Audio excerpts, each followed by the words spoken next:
Halo, selamat siang pemirsa. iNews Siang kembali hadir memperbarui informasi Anda siang hari ini. Dan selain 3 informasi utama tadi, kami juga akan menghadirkan bagaimana mengenai pembagian bantuan sosial tunai di sejumlah daerah yang ternyata ada yang menyebabkan kericuhan. Bersama saya Wilson Purba, inilah iNews Siang selengkapnya.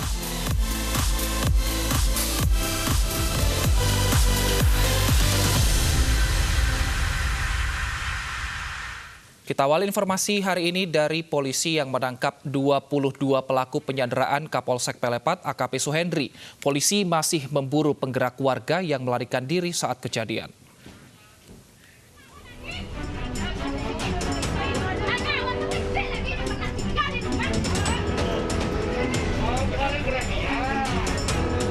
Satu persatu pelaku penyanderaan Kapolsek Pelepat AKP Suhendri ditangkap.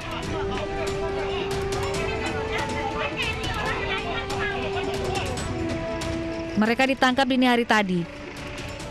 Penangkapan warga ini melibatkan Satrimopoda Jambi.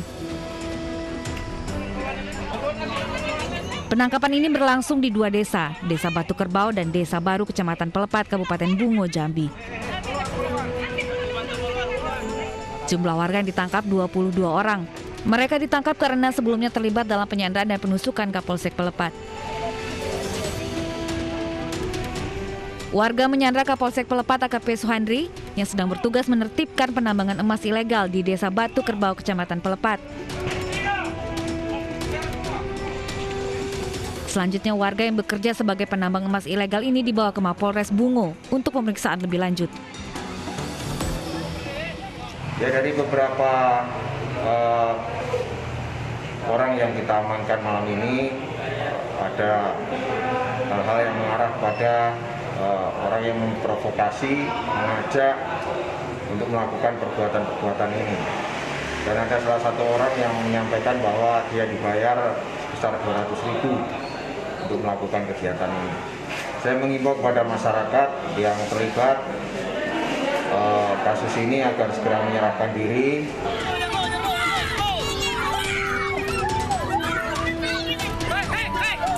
Sebelumnya ratusan warga kampung Belukar Panjang, Desa Batu Kerbau menghadang Kapolsek dan anggota Polres Bungo yang akan menyelidiki penambangan emas ilegal.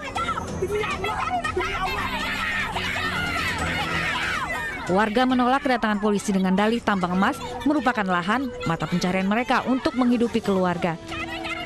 Warga melempari polisi dengan batu dan membuat polisi mundur. Setelah berada di tempat aman, baru diketahui bahwa Kapolsek Pelepat AKP Suhendri menjadi korban penusukan warga.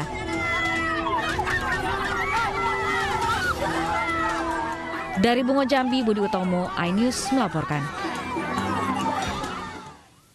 Longsor di Desa Wangunjaya, Kabupaten Bogor pada Rabu kemarin menyebabkan rumah-rumah rusak hingga hancur. Ratusan warga mengungsi karena tidak memiliki tempat tinggal dan khawatir longsor susulan.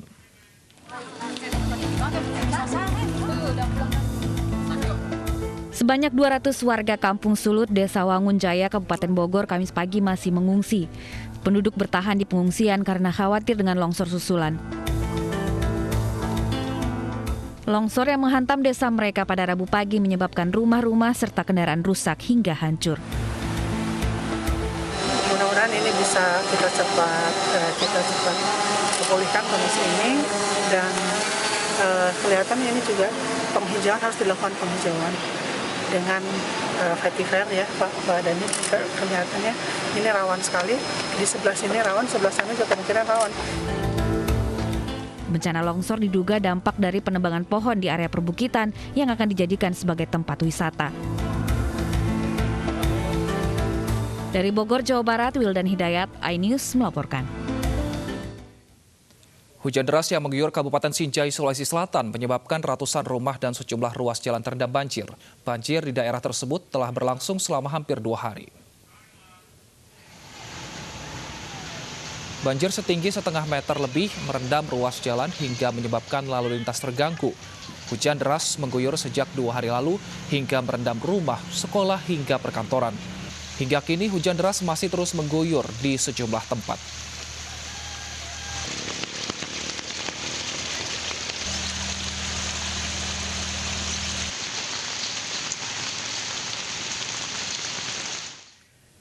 Banjir bandang yang melanda 2 desa di Kecamatan Kebayakan, Kabupaten Aceh Tengah merusak puluhan rumah. BPBD Kabupaten Aceh Tengah mendirikan pos komando untuk menangani situasi darurat pasca bencana. Musibah banjir bandang di Kecamatan Kebayakan, Kabupaten Aceh Tengah kemarin menyebabkan 57 unit rumah rusak. Data tersebut bisa bertambah karena hingga kini BPBD masih mendata jumlah kerusakan akibat banjir.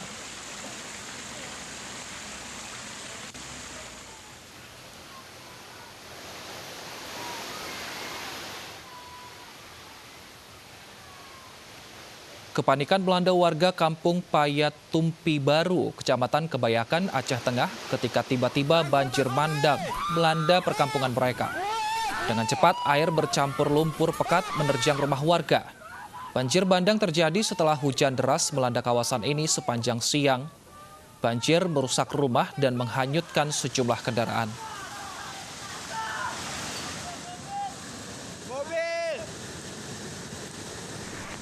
Banjir bandang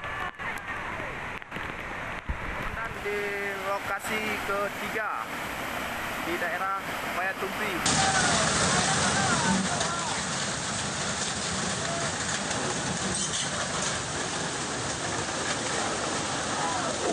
Ini Kak, sekarang Kak Irma, nih.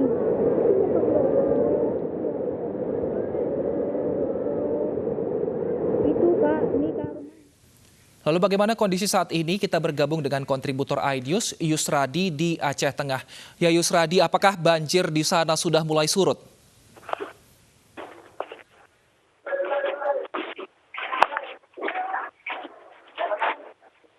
Ya Yusradi, apakah banjir di sana sudah mulai surut? Selamat siang, bisa kami laporkan dari Kabupaten Aceh Tengah. Saat ini ada sekitar 30 kepala keluarga mengungsi di sekolah dasar yang ada di Desa Payatumpi. Mereka adalah warga Payatumpi Baru yang rumahnya rusak akibat diterjang banjir bandang kemarin sore. Bisa kami laporkan juga bahwa kondisi kemarin sore itu selain banjir bandang juga terjadi longsor. Ada 5 titik di Jalan Birun Takengon yang mengakibatkan jalur transportasi antara Takengon menuju Kabupaten Birun itu terhenti sementara. Namun menjelang sore jalur kembali lancar karena sudah dibersihkan oleh pihak penanganan bencana daerah. Ya Yusrida, apakah saat ini bantuan sudah ada yang sampai ke tempat pengungsian? Ya. Apakah saat ini bantuan sudah ada yang sampai ke tempat pengungsian? Ya. Sampai saat ini cuaca relatif lebih baik, namun dikhawatirkan jika sore kembali datang hujan karena menurut prediksi BMKG bahwa untuk wilayah Aceh masih berpeluang untuk hujan. Demikian. Baik, terima kasih Yusrida dari Aceh Tengah atas laporan Anda. Tetap jaga kesehatan.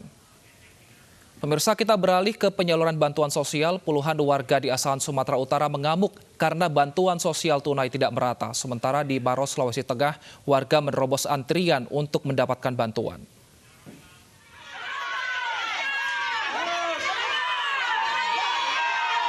Puluhan ibu-ibu ini meluapkan kekesalannya di depan kantor Kepala Desa Mekarsari, Buntupannya Asahan, Sumatera Utara. Mereka kesal karena kepala desa dianggap tidak transparan dalam mendata penerima bantuan tunai sosial sehingga bantuan tidak merata. Bagian tidak merata tentang pembagian COVID, tidak merata. Yang dapat Pak, yang kaya-kaya saudaranya. Data dari Sekretaris Desa, dari 250 nama yang diajukan ke Kementerian Sosial, hanya 85 warga yang menerima bantuan. Sekdes juga mengakui ada penyaluran bantuan yang kurang tepat sasaran. Dana BST yang keluar dari Kemensos itu tidak tepat sasaran. Hanya itu. Dari data Bang sendiri ada berapa jumlah data yang dari desa? 85 orang, Bang. Sementara di Kabupaten Maros, Sulawesi Selatan, pembagian bantuan sosial sebesar Rp600.000 dari Kementerian Sosial tidak berjalan mulus.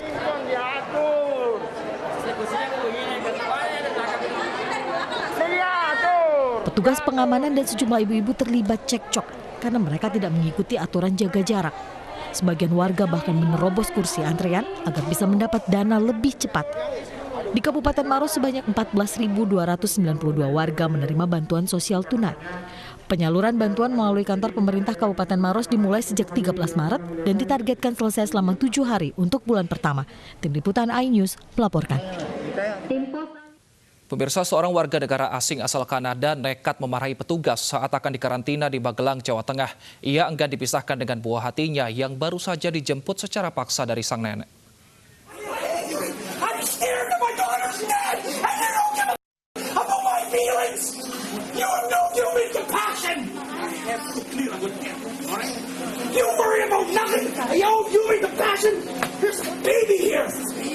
Seorang warga negara asing asal Kanada memarahi petugas saat diminta menjalani karantina kesehatan setibanya di kota Magelang, Jawa Tengah. Craig Anthony Baker kecewa karena harus kembali berpisah dengan sang buah hati yang kini diasuh oleh mertuanya. Craig diketahui berangkat dari kota Bogor, Jawa Barat menuju Magelang untuk menjemput buah hatinya. Lantaran berasal dari zona merah COVID-19, ia pun diminta untuk menjalani karantina di rumah sakit. Namun, bule ini pun menolak dan justru marah-marah kepada petugas. Setelah melalui proses negosiasi yang alot, akhirnya Craig bersedia untuk dikarantina di Rumah Sakit Budi Rahayu. Sementara, karena hasil rapid test sang buah hati negatif COVID-19, balita ini pun dipulangkan kembali. Ya pokoknya bawa kemana, tapi kan kita concern bawa pakai motor kan kasihan anak. Kita fokus ke anak-anak, ya, karena anaknya masih kecil, sekitar 2 tahun 3 tahun, kita harus selamatkan. Pertama adalah anaknya, maka kita langkah pertama adalah bagaimana supaya anak dan yang bersangkutan bisa dikarantina terlebih dahulu.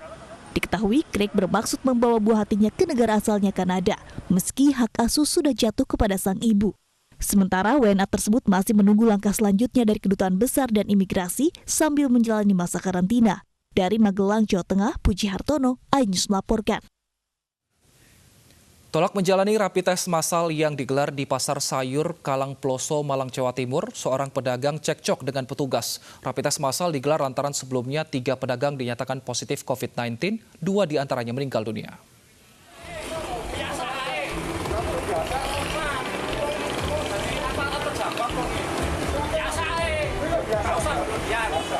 Seorang pedagang di Pasar Sayur Kalang Ploso melawan saat diminta menjalani rapid test. Ia ngotot merasa sehat meski saat dicek suhu tubuhnya mencapai 38 derajat Celcius. Dengan menggunakan APD lengkap, petugas medis didampingi polisi dan personil TNI berhasil menggiring pedagang tersebut untuk rapid test.